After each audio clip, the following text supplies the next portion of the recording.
Radhe Krishna friends, आपका दिल से स्वागत है हमारी चैनल आइडियल मेमोरियल प्रोफिशिएंसी पे, जहां पर होंगे आपके सारे टॉपिक्स की understanding crystal clear and I will try my best कि आपको सारे टॉपिक्स अच्छे से मेमोराइज हो जाए। So without wasting much time, let's get started. तो hello hello and welcome back. So आज का वीडियो का टॉपिक है बायोग्राफी या फिर sketch of doctor Samuel Hahnemann.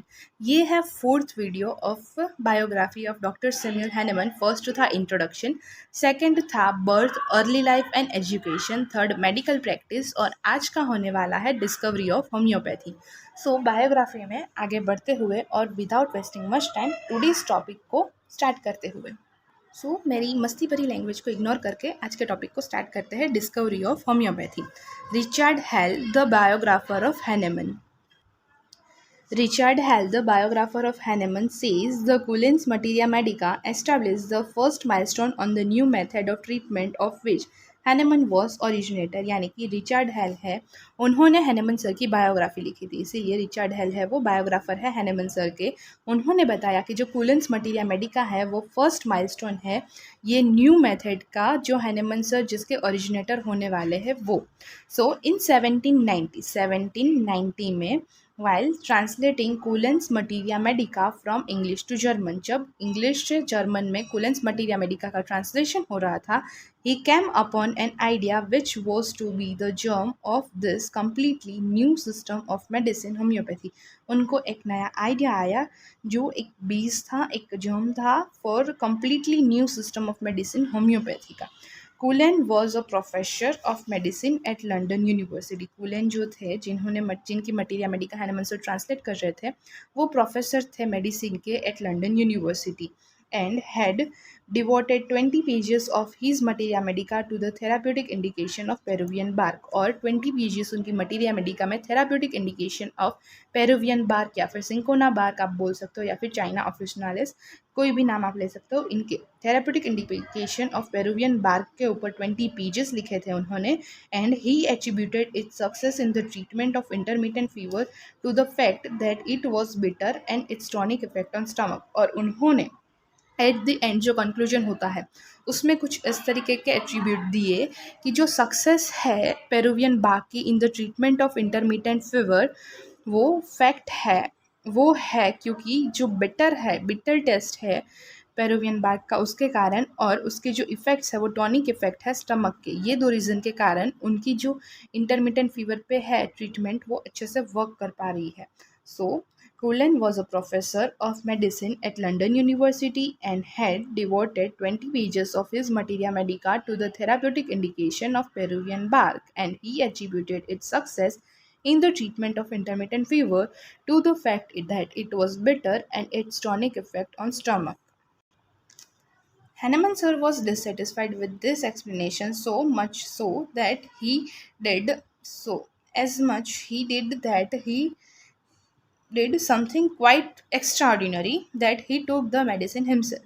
तो वो इस एक्सप्लेनेशन से डिससेटिस्फाइड थे, इसीलिए उसके एक्सप्लेनेशन को कुछ जस्टिफाई करने के लिए, प्रूव करने के लिए, या फिर उसको कुछ जांच पड़ताल करने के लिए उन्होंने कुछ एक्स्ट्रा ऑर्डिनरी चीज़ की, उन्होंने वो मेडिसिन खुद लेनी स्टार्ट कर दी। Hahnemann sir says, I took by of experiment twice a day 4 drams of good china. उन्होंने ये एक्सपेरिमेंट के लिए दिन में 2 बार 4 ड्राम्स ऑफ गुड चाइना लेना स्टार्ट कर दिया। 4 drams of good china, so twice a day 4 drams of good china के रूप में हैनेमन सर ने ये मेडिसिन लेना स्टार्ट कर दिया। टू द ग्रेट एस्टोनिशमेंट, यानी एक्सपेरिमेंट का सक्सेस मिलते हुए, to the great astonishment he was attacked by symptoms very similar to the egg और malarial fever, that is intermittent fever. यानी कि उनको सक्सेस मिली और उनको थोड़े टाइम बाद उनको वो सिम्टम्स आने लगे जो ड्यूरिंग एग या फिर मलेरियल फीवर या फिर इंटरमिटेंट फीवर में प्रोड्यूस होते हैं, वो सारे सिम्टम्स हैनेमन सर के अंदर जनरेट होने लगे। At this moment, Hahnemann sir was not aware that he was setting a new trend of human drug proving। Hahnemann sir को उस समय ये आइडिया नहीं था कि वो एक न्यू ट्रेंड सेट करने जा रहे हैं ह्यूमन ड्रग प्रूविंग का for the first time in the medical history. He was also not aware that he is going to become the father of human functional pathology, that is homeopathic materia medica। और उनको ये भी नहीं पता था कि वो होम्योपैथिक मटीरिया मेडिका नामक कोई ह्यूमन फंक्शनल पैथोलॉजी की बुक के फादर बनने वाले हैं या फिर ऐसा कोई नया एक्सपेरिमेंट करने जा रहे हैं। Inquisitively mind of Hahnemann sir wanted to repeat this experiment again before coming to the final conclusion। यानी कि हैनेमन सर किसी भी फाइनल कंक्लूजन से पे आने से पहले इस एक्सपेरिमेंट को रिपीट करना चाहते थे। He conducted similar experiment on his friends and other volunteers as he expected all of them had the same malarial fever। और हैनेमन सर ने ये सारे एक्सपेरिमेंट्स जो उन्होंने खुद पे किए थे वो अपने फ्रेंड्स पे और अदर वॉल्टियर्स जो अपनी इच्छा से ये एक्सपेरिमेंट करवाना चाहते थे अपने आप पर, वो सारे एक्सपेरिमेंट्स उन पर किए और जैसा कि हैनेमन सर ने एक्सपेक्ट किया था उन लोगों को भी मलेरियल फीवर के जैसे सिम्टम्स आने लगे। इन द ईयर 1792 एडी, यानी कि 1792 एडी के ईयर में, because of the poverty and to fulfil the need of the growing members of the family, क्योंकि पॉवर्टी थी हैनेमन सर की फैमिली कंडीशंस में, पॉवर्टी थी, पुअर थे वो, और अपनी फैमिली मेम्बर्स में जो ग्रोइंग फैमिली मेम्बर्स थे उनकी जो नीड्स थी उनको फुलफ़िल करने के लिए Hahnemann sir accepted the offer of regaining duke of Saxe Gotha as the incharge of asylum of Georgenthal. यानी कि वहाँ पर हैनेमन सर ने जो इंसेन पीपल थे उनको असाइलम में गए और उनको ट्रीट करने की जिम्मेदारी ली। He cured a Hungarian minister, Kolkenberg, who was termed as insane and not corporeal punishment। और उनको वो इंसेंट थे और कॉर्पोरियल पनिशमेंट नहीं दी गई थी, इसीलिए उनको ट्रीट किया, क्योर किया। He was the first to treat insane people.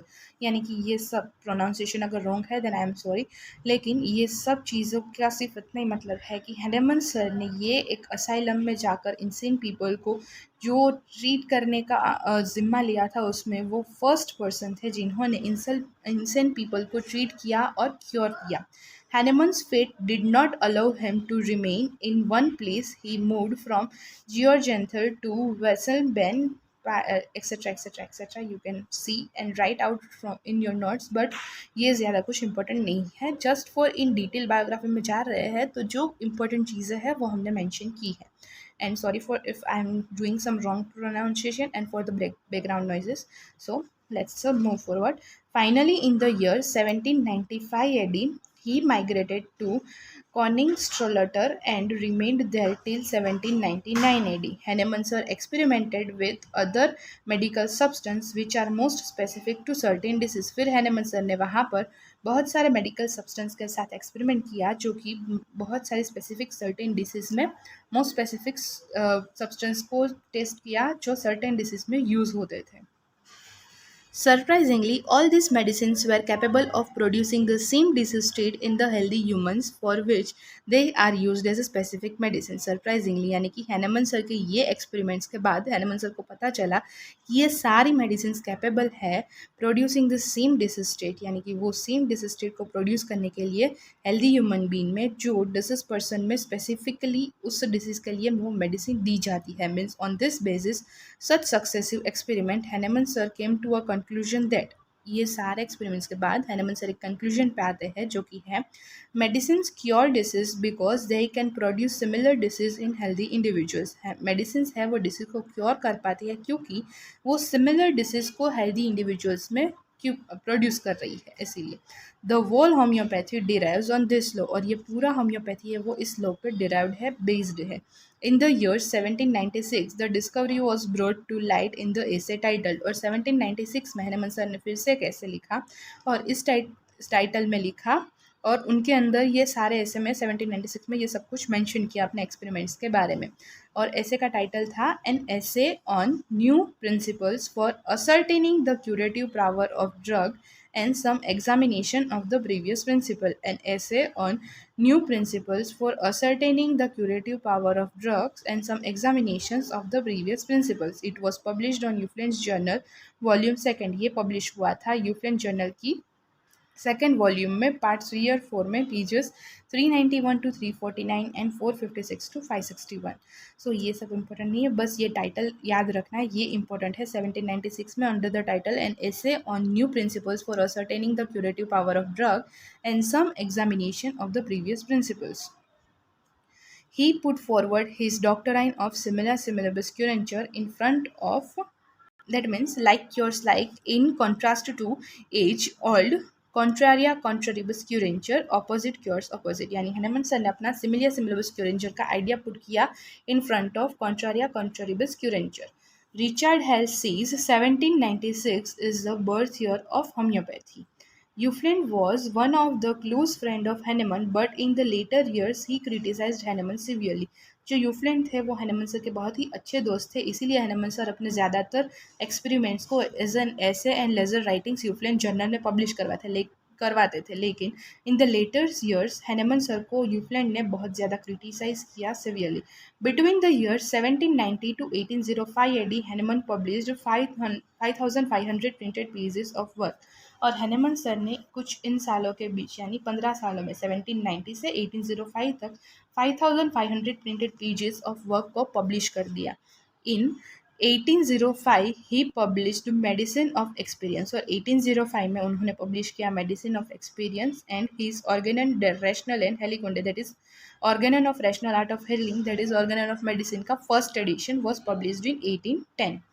Now, in this book, he outlined, in this book यानी कि 1810 में पब्लिश होने वाली है ऑर्गेनन ऑफ मेडिसिन बुक में, in this book he outlined and explained the concepts of methodology of homeopathy, यानी कि homeopathy की क्या मेथड्स है और उनके क्या कॉन्सेप्ट्स है वो एक्सप्लेन किए, and criticised other method of treatment, और दूसरी मेथड ऑफ ट्रीटमेंट को क्रिटिसाइज किया, and specially the prevailing one यानी वो जो उस समय ज़्यादा चल रही थी उसको, which was he called allopathy, यानी कि एलोपैथी को सबसे ज़्यादा क्रिटिसाइज किया और होम्योपैथी के बारे में एक्सप्लेन किया in the first edition of Organon of medicine. So ये बात हुई पूरी की पूरी डिस्कवरी ऑफ होम्योपैथी की। क्विकली रिवाइज कर लेते हैं।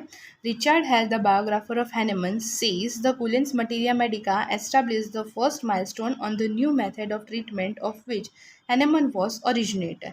In 1790, while translating Cullen's Materia Medica from English to German, he came upon an idea which was to be the germ of his completely new system of medicine, homeopathy.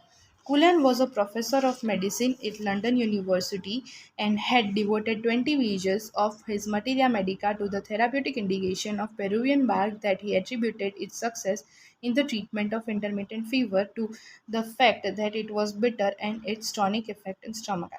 मतलब 1790 में Cullen's materia medica को translate करते समय from English to German Hahnemann sir ने कुछ ऐसे ideas आए जो कि 20 थे हमारी होम्योपैथिक सिस्टम के। सबसे पहले तो कुलेंस मटीरिया मेडिका में, कुलेंस जो है जिनकी ये मटीरिया मेडिका है वो प्रोफेसर थे लंदन यूनिवर्सिटी के प्रोफेसर थे मेडिसिन में, जहाँ पर उन्होंने 20 पेज थेराप्यूटिक्स और इंडिकेशन ऑफ पेरुवियन बार्क पे लिखे थे और बताया था कि जो ट्रीटमेंट है इंटरमिटेंट फीवर पे ये देता है उसके इफेक्ट में दो रीजंस है, बिटरनेस और टॉनिक इफेक्ट ऑन स्टमक। लेकिन हैनेमन सर इस एक्सप्लेनेशन से सेटिस्फाइड नहीं थे। Hahnemann sir was dissatisfied with this explanation so much that he did something quite extraordinary, that he took the medicine himself, यानी उन्होंने कुछ एक्स्ट्राऑर्डिनरी किया, कुछ अलग किया और वो मेडिसिन खुद लेनी ही स्टार्ट कर दी। Hahnemann says, I took by experiment of twice a day 4 drams of good china. To his great astonishment, he was attacked with the symptoms very similar to the egg or malarial fever, यानी कि उन्होंने 2 a day 4 drams of good china लेना start कर दिया और कुछ ही समय बाद उनको वो सिम्टम्स आने लगे जो मलेरियल फीवर में, इंटरमिटेंट फीवर में प्रोड्यूस होते हैं। At this moment Hahnemann sir was not aware that he was setting a new trend of human drug proving for the first time in medical history. He was also not aware that he is going to become the father of human functional pathology, that is homeopathic materia medica. Inquisitive mind of Hahnemann sir wanted to repeat this experiment again before coming to any final conclusion. He concluded similar experiment on his friends and other volunteers as he expected. All of them had same malaria like fever. So ये experiment फिर उन्होंने same अपने friends और other वॉल्यूंटियर्स पे try किया और जैसा कि उन्होंने एक्सपेक्ट किया था उनको भी मलेरियल फीवर के सिम्टम्स आने लगे।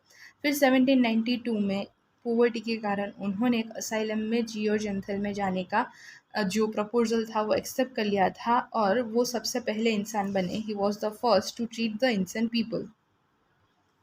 Finally, in the year 1795 AD, he migrated to Königslutter and remained there till 1799 AD. Hahnemann sir experimented with other medical substances which are most specific to certain diseases. Surprisingly, all these medicines were capable of producing the same diseased state in the healthy human beings for which they are used as a specific medicine. On the basis of such successive experiments, यानी Hanuman sir ने जैसा कि Peruvian bark को intermittent fever के लिए वो medicine थी, वैसे ही बहुत सारी स्पेसिफिक मेडिसिन स्पेसिफिक ट्रीटमेंट के लिए थी, वैसी मेडिसिन को एक्सपेरिमेंट किया और फिर हैनेमन सर को बहुत सारे सक्सेसिव एक्सपेरिमेंट्स के बाद वो एक कंक्लूजन तक पहुँचे कि medicines cure disease because they can produce similar disease in the healthy individuals. Medicines can cure disease because they can produce similar disease in the healthy individual. The world of homeopathy derives on this law. In the year 1796, the discovery was brought to light in the essay titled under An Essay on New Principles for Ascertaining the Curative Power of Drug and Some Examination of the Previous Principle. It was published in Euclid Journal Volume 2, part and page. He put forward his new doctrine of similar similibus curenture, like cures like, in contrast to contraria contraribus curenture, that is opposite cures opposite. Richard Hell says 1796 is the year of birth of homeopathy. Euclid was the one of the close friend of the Hahnemann, but in the later years he criticized Hahnemann sir severely. Between the years 1790 to 1805, Eddie Hahnemann sir published around 5,500 printed pages of his work. In 1805, he published Medicine of Experience and Organon der Rational and Helikunde, that is the first edition of Organon, that means Organon of Rational Art of Healing, was published in 1810. In this book, he outlined and explained the concept of methodology of homeopathy and criticized other methods of treatment, especially the prevailing one, which was he called allopathy. So यहाँ तक बात हुई सारी discovery of homoeopathy की. Next topic will be the Hahnemann sir's life after the publication of Organon of Medicine and Oppositions of Homeopathy. Thank you so much guys for watching this video till now. और अगर आपको ये video थोड़ा सा भी helpful लगा हो, आपको ये वीडियो अच्छा लगा हो, then please like the video, share the video and subscribe to my channel. Thank you.